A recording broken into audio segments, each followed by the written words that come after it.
ವಿಜಯಪುರ ಸರ್ಕಾರಿ ಪದವಿ ಪೂರ್ವ ಕಾಲೇಜಿನ ಮೈದಾನದಲ್ಲಿ ನಡೆಯುತ್ತಿರುವ ಕ್ರಿಕೆಟ್ ಟೂರ್ನಿಯಲ್ಲಿ ಭಾಗವಹಿಸಿದ್ದ ಅವರು ಸುದ್ದಿಗಾರರೊಂದಿಗೆ ಮಾತನಾಡಿ, ಯಲಹಂಕ ವಿಧಾನಸಭಾ ಕ್ಷೇತ್ರ ಚಿಕ್ಕಬಳ್ಳಾಪುರ ಲೋಕಸಭಾ ಕ್ಷೇತ್ರಕ್ಕೆ ಸೇರುವ ಕಾರಣ ನಾವು ಕ್ಷೇತ್ರದ ಎಲ್ಲ ತಾಲೂಕುಗಳಲ್ಲಿ ಹಲವಾರು ಕಾರ್ಯಕ್ರಮಗಳನ್ನು ಮಾಡಿಕೊಂಡು ಬರುತ್ತಿದ್ದೇವೆ.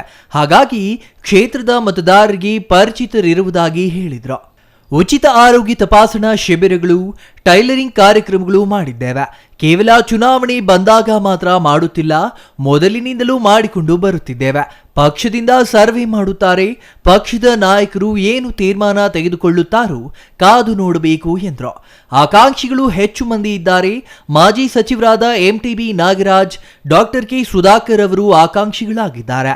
10ಕ್ಕೂ ಹೆಚ್ಚು ಮಂದಿ ಹಿರಿಯ ನಾಯಕರು ವಯಸ್ಸಿನ ಕಾರಣದಿಂದ ಸ್ಪರ್ಧೆಯಿಂದ ಹಿಂದೆ ಸರಿದಿದ್ದು ಯುವಕರಿಗೆ ಅವಕಾಶ ಮಾಡಿಕೊಡುತ್ತಾರೆ ಎನ್ನುವ ಆಶಾಭಾವನೆ ಇದೆ. ಕ್ಷೇತ್ರದಲ್ಲಿ ಸಾಮಾನ್ಯ ಜನರಿಗೂ ಸಿಗುವ ವ್ಯಕ್ತಿಗಳಾಗಬೇಕು.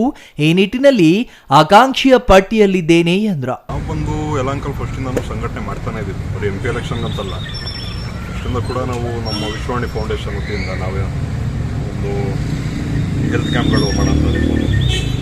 ಈಗ ನಾವು ಟೇಲರಿಂಗ್ ಟ್ರೈನಿಂಗ್ ಕೊಡೋಂಥದ್ದು ಇರ್ಬೋದು. ಮಹಿಳೆಯರಿಗೆ ಫ್ರೀ ಮಿಷಿನ್ ಕೊಟ್ಟು ಅವರಿಗೆ ಒಂದು ಸ್ವಾವಲಂಬಿ ಆಗಬೇಕು ಅಂತ. ಈಗ ಭಾಳಷ್ಟು ನಮ್ಮ ಸೆಂಟ್ರಲ್ ಗೌರ್ಮೆಂಟ್ ಸ್ಕೀಮ್ಗಳಿದಾವಲ್ಲ, ಅವೆಲ್ಲ ಕೂಡ ಒಂದು ಫಲಾನುಭವಿಗಳು ಒಂದು ರೀಚ್ ಆಗೋ ರೀತಿ ಒಂದು ಕ್ಯಾಂಪ್ಗಳು ಮಾಡೋಂಥದ್ದು ಎಲ್ಲ ಕೂಡ ನಾವು ಬರೀ ಯಲಹಂಕ ಸೀಮಿತ ಅಲ್ಲ. ನಾವು ಬೇರೆ ಕ್ಷೇತ್ರ, ಈಗ ಈ MP ಕಾನ್ಸ್ಟಿಟ್ಯೂನ್ಸಿಗೆ 8 ಕ್ಷೇತ್ರ ಬರ್ತವೆ ಯಲಹಂಕ ಬಿಟ್ಟು. ಬೇರೆ ನಮ್ಮ ಯಲಹಂಕಕ್ಕೆ ಮಾತ್ರ ಸೀಮಿತ ಇಲ್ಲ. ಬೇರೆ ಕ್ಷೇತ್ರದವರು ಏನೇ ಒಂದು ಕಷ್ಟಕ್ಕೂ ಕೂಡ ಆಗ್ಬರ್ತೀವಿ. ಮತ್ತು ಪಕ್ಷಾತೀತವಾಗಿ ಕೂಡ ನಾವು ಸಹಾಯ ಮಾಡ್ತಾಯಿದ್ವಿ ಅವಾಗಿಂದ ಕೂಡ. ಮತ್ತು ನಾವು ಏನಂದರೆ ನಮ್ಮ ಪಾರ್ಟಿಲಿ ಏನೋ ಒಂದು ಪದಾಧಿಕಾರಿಗಳಿರ್ತಾರೆ, ನಮ್ಮ ಕಾರ್ಯಕರ್ತರಿರ್ತಾರೆ, ಅಂಥವ್ರನ್ನೊಂದು ಮಾತಾಡ್ಸೋಂಥ ಕೆಲಸ. ಮತ್ತು ಏನೇ ಕೂಡ ಇದ್ರೂ ಕೂಡ ಒಂದು ಸ್ಪಂದನೆ ಮಾಡೋದು.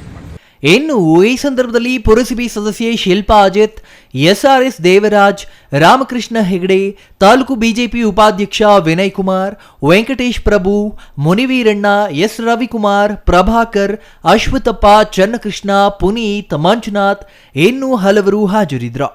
Satish Kumar, CTV news, Vijayapura.